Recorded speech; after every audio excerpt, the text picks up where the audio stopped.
Unos seres misteriosos llamados los hijos de Dios se unieron a mujeres humanas y engendraron una raza de gigantes. Padre, esto no es un cómic, está en la Biblia, y la Iglesia tiene una explicación fascinante.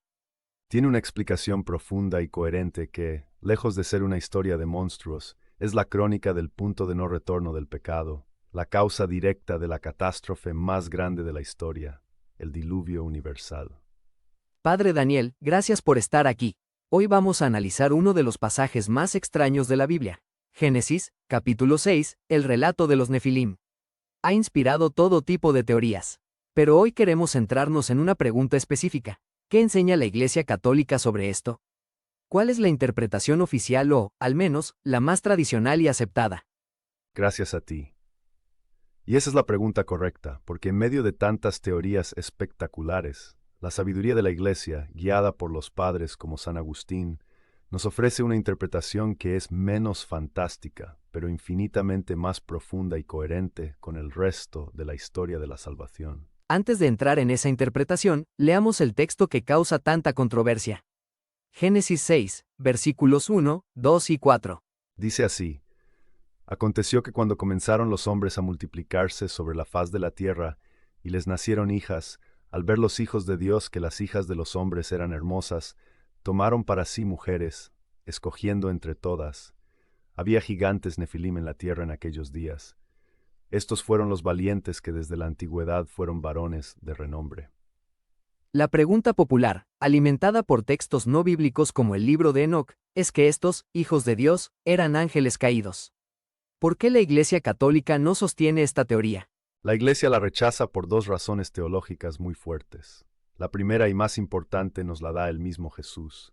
En el Evangelio de Mateo 22, al hablar de la resurrección, Jesús dice que los ángeles en el cielo ni se casan ni se dan en casamiento. Son seres puramente espirituales. No tienen cuerpos, no tienen ADN, no tienen la capacidad de reproducirse físicamente.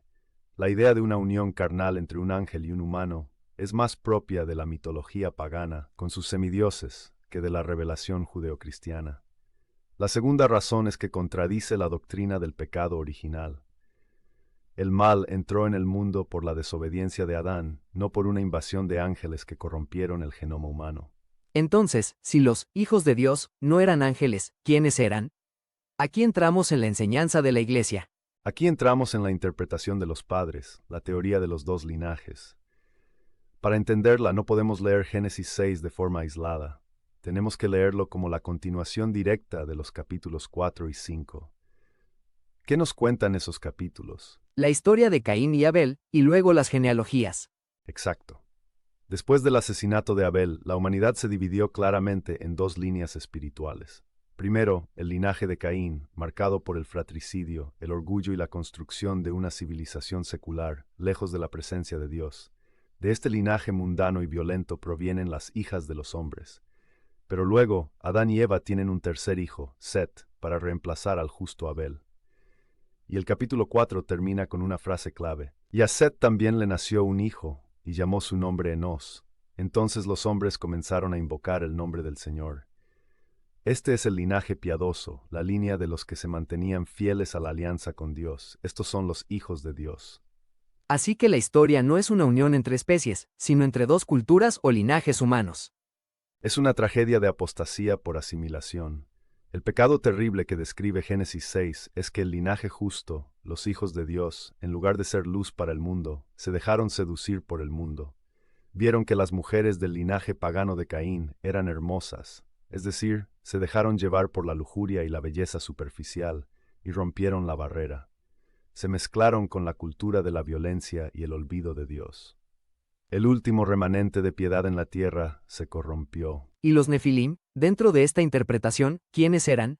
La palabra hebrea Nefilim significa los caídos o los que se abalanzan. Eran el fruto de esta unión impía. Cuando la piedad debilitada del linaje de Set se unió a la soberbia violenta del linaje de Caín, el resultado fue una generación de hombres descritos como poderosos y de renombre.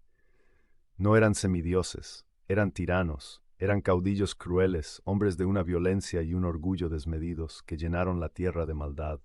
Eran la manifestación física de la corrupción espiritual total de la humanidad. Y esto nos lleva directamente al diluvio. Usted insiste en que este pasaje es la clave para entenderlo. Es la causa directa. Este es el clímax de la historia. Inmediatamente después de describir a los Nefilim, el versículo 5 de Génesis 6 nos da la justificación teológica del diluvio. Escucha, y vio Jehová que la maldad de los hombres era mucha en la tierra, y que todo designio de los pensamientos del corazón de ellos era de continuo solamente el mal. Y se arrepintió Jehová de haber hecho hombre en la tierra y le dolió en su corazón. La corrupción era total e irreversible. Era total. El linaje de los hijos de Dios, que debía ser el germen de la salvación, se había podrido. La humanidad había llegado a un punto de no retorno. El diluvio entonces no es un acto de un Dios arbitrario y colérico. Es el acto de un creador con el corazón dolido, como un cirujano que tiene que amputar un miembro gangrenado para salvar el resto del cuerpo. Fue un acto trágico de justicia y a la vez de misericordia, para purificar la tierra y darle a la humanidad un nuevo comienzo a través del único justo que quedaba, Noé. Padre, esta interpretación tiene una coherencia increíble con toda la narrativa del Génesis.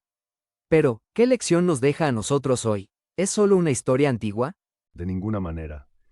Este es el momento clave para nosotros. La historia de los hijos de Set y las hijas de Caín es una parábola eterna de la relación entre la Iglesia y el mundo. La Iglesia, nosotros los bautizados, somos los hijos de Dios de la nueva alianza. Y el mundo, con su cultura a menudo pagana, con su belleza superficial, sus promesas de poder y placer, son las hijas de los hombres. La tentación es la misma. Es la misma tentación mortal, la asimilación.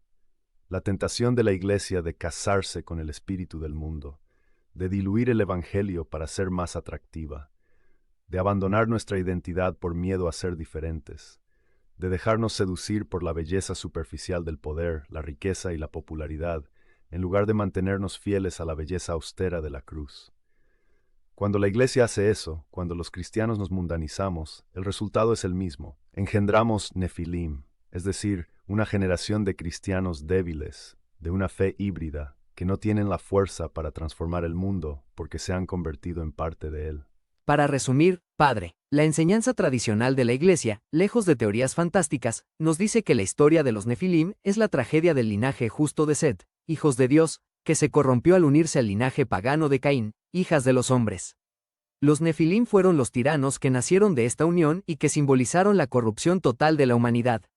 Y este evento no es un mito, sino la razón bíblica directa por la que Dios, con el corazón roto, envió el diluvio para purificar la tierra y darnos un nuevo comienzo. Una síntesis perfecta.